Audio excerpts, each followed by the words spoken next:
Hello. COVID-19 and the changes we've all had to make to counteract it has been hugely disruptive to the lives of our patients, for our practices, and those of our colleagues, families, and the community.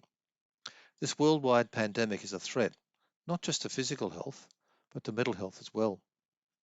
Indeed, many are fearing that mental health problems will be part of the second wave, with many people presenting for the first time because of issues in isolation or the economy, and the possibility of profound effects on our frontline health and other workers if our worst fears are realised. Not to mention the already parlous state of physical health for many people living with severe mental illness and other social disadvantages.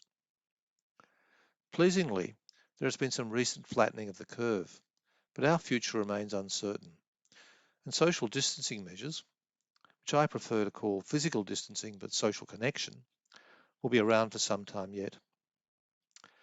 This is the first in a series of videos about how as psychiatrists we can play our part as well as look after each other in the current coronavirus pandemic. In this environment, there are many roles for psychiatrists, including as frontline workers, to ensure continuity of care for our patients, providing support to the workers and families who are directly affected, and to supply sound evidence-based care and advice in a range of situations to avoid escalation of panic and demonising of those who suffer, because we need a public health response as well as an individual clinical one. Hopefully, we'll have a chance to reflect on the many changes that have occurred and their value in delivering quality psychiatric care. And I'm thinking about how psychiatry and mental health services should look like in a year's time, as well as now. The role of the RNZCP, the college, is to hear your concerns, amplify them to government and others, and to advocate for and work towards the best possible mental health care that we can provide. It is also to support you in times of stress and to help you prepare for your role in fighting this pandemic. To me, that role is crucial. It is to be the best possible psychiatrist that you can be in the circumstances in which you find yourself. We are the doctors with the highest degree of knowledge and skills in our field to help, and we are trained and expected to do so as leaders of our profession. Everyone reacts to adversity differently, and we will approach our roles differently. For some of you, this may be a new situation with an unfamiliar way of working, and for others, it may just be a lot of familiar ones coming at you in new ways or greater volumes. We have started a community of practice forum, and our website has a lot of information and links to even more.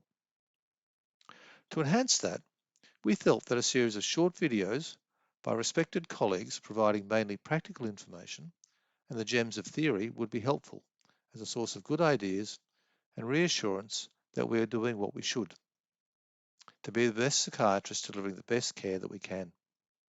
We've also asked participants in sharing their experience to give their top 5 tips to make things work. In this series of videos, we will address topics such as how to support other doctors and healthcare workers experiencing increased demand or who have mental health concerns and increased anxiety because of the COVID-19 pandemic, as well as practical topics such as setting up your own virtual practice and how to adapt and work with unfamiliar patient groups or subspecialty areas in different medical and treatment environments, or with families, children, or particularly vulnerable community groups, and any others that you might suggest. So it is my pleasure to introduce this series with some information about what the college has been doing to respond and help you, as well as to provide my 5 top tips on self-care and helping those around you. The College Board, in its response to the pandemic, has tried to keep in mind some key principles: the safety of our members, the protection of patients and their families, the welfare and protection of the careers of trainees, SIMGs and fellows, the standards that the public would expect from a medical college, and ensuring that services to members are maintained and adapted to changing needs while placing the least possible administrative burden but giving the best possible communication. Hence, some of the decisions have been rapid with only limited consultation in order to provide certainty. You can read the detail on the website and in my communications. We have kept in mind the requirements of governments, health services, medical boards and councils and other regulatory authorities, but have also particularly you, and have advocated for a sensible approach to let psychiatrists get on with the job. We've been ably assisted in this by the college staff, who have been incredibly responsive.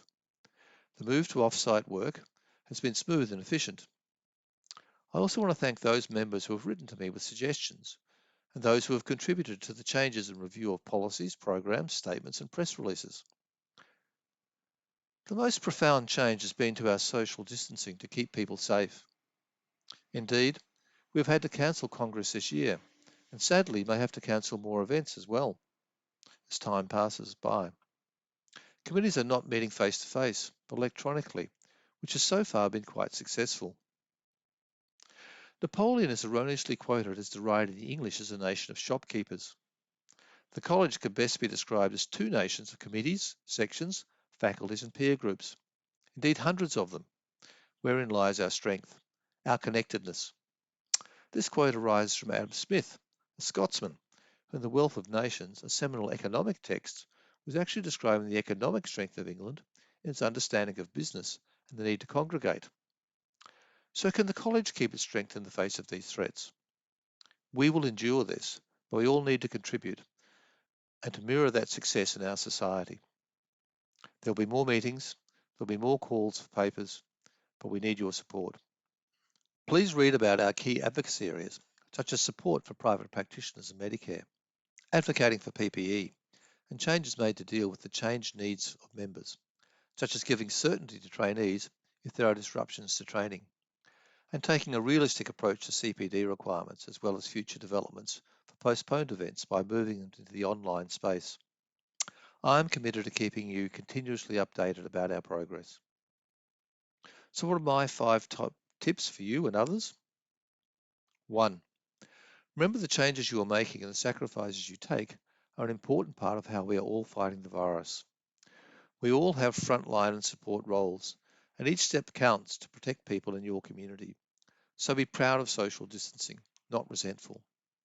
Keep your distance, but don't lose your connection or your direction. 2. Don't get overwhelmed by the short term. Recognize that if you're anxious, then a lot of other people are probably anxious too. There are legitimate things to worry about, but be realistic in how you express it and help others to control and understand it as well. Recognize it in yourself as well as others. Remember that if you need help, please take it. There are plenty of options on our website or talk to somebody. 3. Take time out to relax, exercise, or just stay in touch with family and friends.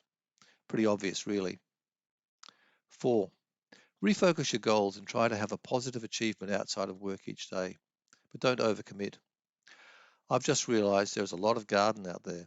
There are only so many books you can read, and I will never write the classic novel. 5. Do for yourself what you as a clinician would tell other people to do. Be careful about how you sleep, what you eat, your intake of alcohol and drugs, and particularly how you interact with other people. You have the knowledge you need to be a role model and leader. Our priorities for a short time are going to be different to what we had expected at the beginning of the year. A lot of people are learning to live with restrictions in a changed world. I feel for the vulnerable, especially those whose lives are affected by mental illness in its broadest forms, and those who are helping them. I encourage us all to be part of the solution and to give the world the best of psychiatry. I look forward to the day when we can meet in person and talk more about our success. Until then, please enjoy and use these videos, and please keep safe.